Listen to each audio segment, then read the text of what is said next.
Hi friend, welcome back.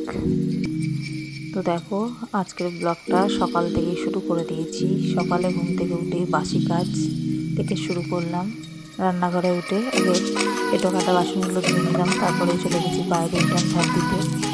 উঠান ঝাড় দেওয়া হয়ে যাওয়ার পরই রাস্তা উঠানটা একটু জল দিয়ে ধুয়ে দিলাম।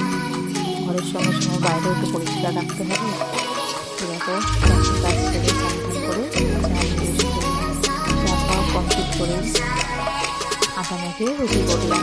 সকালের জল খাবার কালকে ঘুগনি করা ছিল, ঘুগনিটা করতে হলো, তারপরে তো রুটিটা করে নিতে গেল। দুপুরে রান্নাও আমার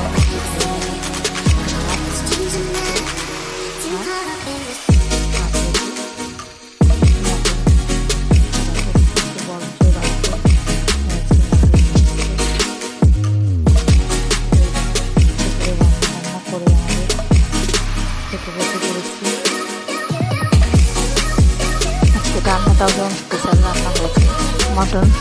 তো আজকে ভাবলাম কলা পাতায় ভাত খাবো। অনেক দিন পর আজ কলা পাতায় ভাত খাবো। ছেলে মেয়ে বললো কলা পাতায় খাবো। তো বলতেই আমাদের পিছনে কলা গাছ আছে, তাদের পিছনে তো পিছন থেকে কলা পাতা কেটে নিয়ে এলো। মজা করে আজকে আমরা বসে কলা পাতায় ভাত খেলাম। ভীষণ মজা লাগলো একসাথে সবাই মিলে বসে, বাড়ির ফ্যামিলি সবাই একসাথে বসে খাওয়ার আনন্দটাই হচ্ছে আলাদা। তো সবাই বসে একসাথে কলা পাতায় ভাত খেলাম। আজকে কি কলা পাতায় ভাত খেতে ভালোবাসো আমাকে কিন্তু কমেন্টে জানিও।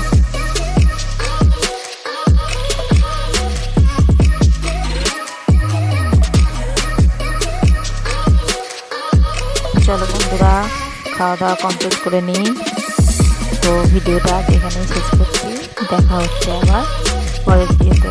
ভালো থেকো, সুস্থ থেকো, আর সবসময় আমার পাশে থেকো, সাপোর্ট করো। তো বাই।